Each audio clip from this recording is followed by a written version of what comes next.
Norman Roule, hello. Thank you so much for being with us today. Good morning. It's my pleasure. So you're a Middle East specialist and former from the CIA during more than 30 years. Norman, we ask the listeners of Radio Judaica if the coalition bring back by United States is sufficiently dissuasive against Houthis. And here is what they say. On Facebook, they think at 18% yes and 92% no.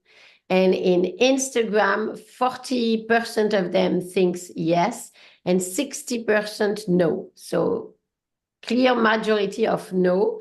What is your opinion on that? La question du jour était est-ce que la coalition qui est menée par les Américains en mer Rouge est assez dissuasive? Et la majorité d'entre vous pense que non, 82% sur Facebook et 60% sur Instagram.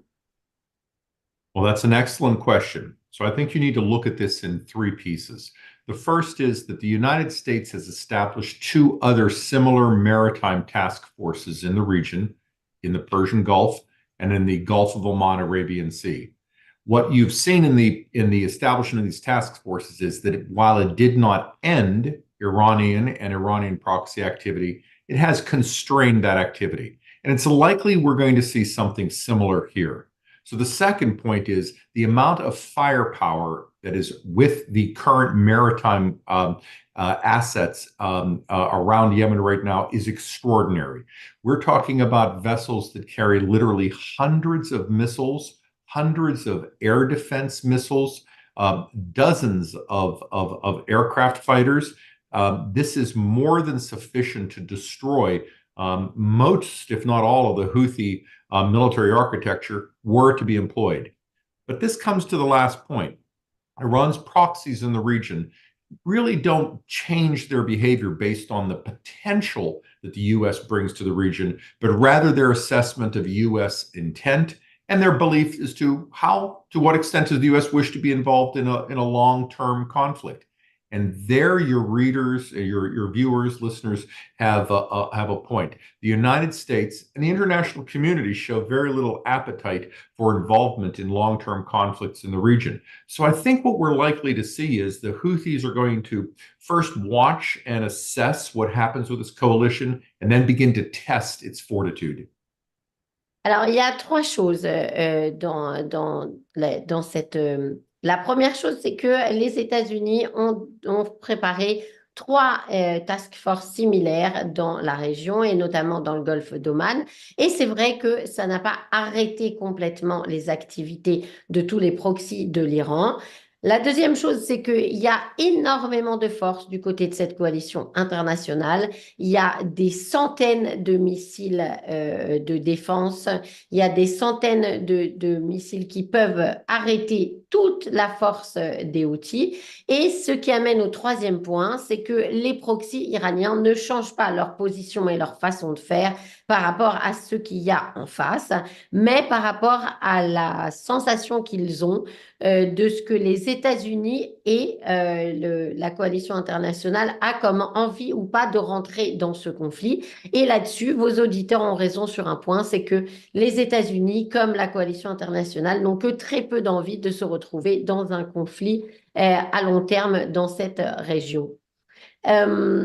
No matter what, it was really reinforcing for Israel to see the quick response from United States against this menace from the south and the Houthis. En tout cas, c'était très rassurant pour Israël de voir la réponse rapide des Américains sur ce front sud avec les Houthis. Yes, I think it's important that the United States and the West responded so quickly, but we've had no choice. The Houthi actions have already touched the global economy. We're looking at oil prices for ships that must go around Africa increasing by about $4 a barrel, the oil on those ships. We're looking at delays in supply chains. We're looking at an unprecedented assault on the global economy, as well as attacks on Israeli shipping. Alors oui, c'est vrai, c'est important que l'Ouest et les États-Unis aient répondu rapidement, mais surtout, rappelez-vous qu'ils n'ont pas eu le choix, parce qu'en fait, cette affaire des Houthis a déjà touché la crise mondiale économique. Les barils de pétrole ont augmenté de 4 dollars par baril en moyenne. Il y a déjà eu des retards et des problèmes dans l'approvisionnement, et il y a un tas de bateaux qui ont été touchés, et notamment les bateaux israéliens. There is another, let's say, confrontation linked to that conflict in Gaza. It's the one at the UNU, at the United Nations. Anthony Blinken just said that it's not enough to put the pressure on Israel about making a ceasefire. It needs also to put pressure on the Hamas. And it's a new point of view because it's not what it's heard so much in Europe and in United States. Il y a un autre endroit où on attend les États-Unis et où on les entend plus précisément, c'est les Nations Unies, l'ONU, puisque Anthony Blinken a déclaré hier qu'il fallait mettre la pression pour un cessez-le-feu, pas seulement sur Israël, mais aussi sur le Hamas. Et c'est une position qu'on n'entend pas beaucoup en Europe et encore moins à la tribune des Nations Unies. You're absolutely correct. And it's a tragic statement on how the global community has responded to the butchering of innocent Israelis on October 7th.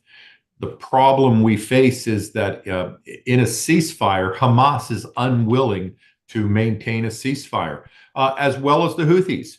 During the last ceasefire, the Houthis attacked Israel. During the last ceasefire, a terrorist attack took place in Jerusalem. It is imperative that Hamas be pressured to leave Gaza, cease activities in Gaza, and frankly, the international community needs to do much more to say that they stand with efforts to bring the Hamas leaders behind October 7th to severe justice. Alors, vous avez raison et ça en dit long malheureusement sur la façon dont le monde occidental a répondu au massacre du 7 octobre et c'est absolument tragique. Il faut comprendre qu'un cessez-le-feu aujourd'hui ne serait pas respecté par le Hamas, qui ne l'a d'ailleurs pas respecté la dernière fois et qui ne le serait pas non plus par les Houthis. Il y a eu une attaque terroriste à Jérusalem pendant le dernier cessez-le-feu et la communauté internationale devrait faire beaucoup plus pour avoir en tête de punir les terroristes du Hamas et de les amener devant une justice réelle. You're right when you say that it has touched already the economy, because at least in Israel, where they wanted really to put pressure on the country, 95% on the traffic of the Eilat port has gone. So no matter what, they already succeed on that because a lot of people are afraid now to take ships to Eilat. And they also are afraid to put them on the Canal of Suez, which is not only on Israel, but also on Egypt and the whole region. Will they continue? Or at one point, Egypt has something to say that they can hear at the Houthis or the Hamas instances. Vous avez raison de dire que que cette affaire des Houthis avait déjà touché en fait notamment le commerce mondial et particulièrement Israël puisque 85% du trafic qui passait par le port d'Eilat n'existe plus, plus le fait qu'il ne passe pas non plus par le canal de Suez. Est-ce qu'à un moment l'Égypte va avoir son mot à dire contre les Houthis et contre le Hamas? Well, you're correct that there has been a tremendous impact on Israel's economy by this conflict. There has been not only a reduction of shipping to Eilat, but insurance costs for ships going to Israel and insurance costs for all ships in the Red Sea have increased. We have seen more than 100 tankers and container ships move out of the Red Sea area to go south of Africa. And we are also seeing large increases in the costs for container ships because as more ships move around Africa, that reduces the availability of ships to be used to refill and to be used elsewhere. So in essence, we're seeing a broad inflation in regional shipping costs, certainly impacting Israel, but also Egypt and other countries. Alors, c'est vrai que ça a eu un impact économique très important sur Israël et les coûts d'assurance de tous les bateaux dans la région ont explosé. Il y a au moins 100 pétroliers qui ont dû choisir d'autres routes et qui sont passés par le sud de l'Afrique au lieu de passer par le canal de Suez. Et donc, oui, il y a en plus des coûts et un problème pour s'approvisionner en essence. Donc, c'est vrai qu'il y a eu beaucoup de conséquences sur Israël et à un moment, bien entendu, que l'Égypte et le reste du monde vont avoir véritablement quelque chose à dire. Nobody knows what's going to be in the future, Norman Roule, but when do you think this conflict may end, knowing that the Americans have asked the Israeli to go as fast as possible? Je sais bien que vous n'êtes pas devin, Norman Roule, mais à quel moment vous pensez que ce conflit peut terminer, sachant que les Américains ont demandé aux Israéliens de le terminer aussi vite que possible?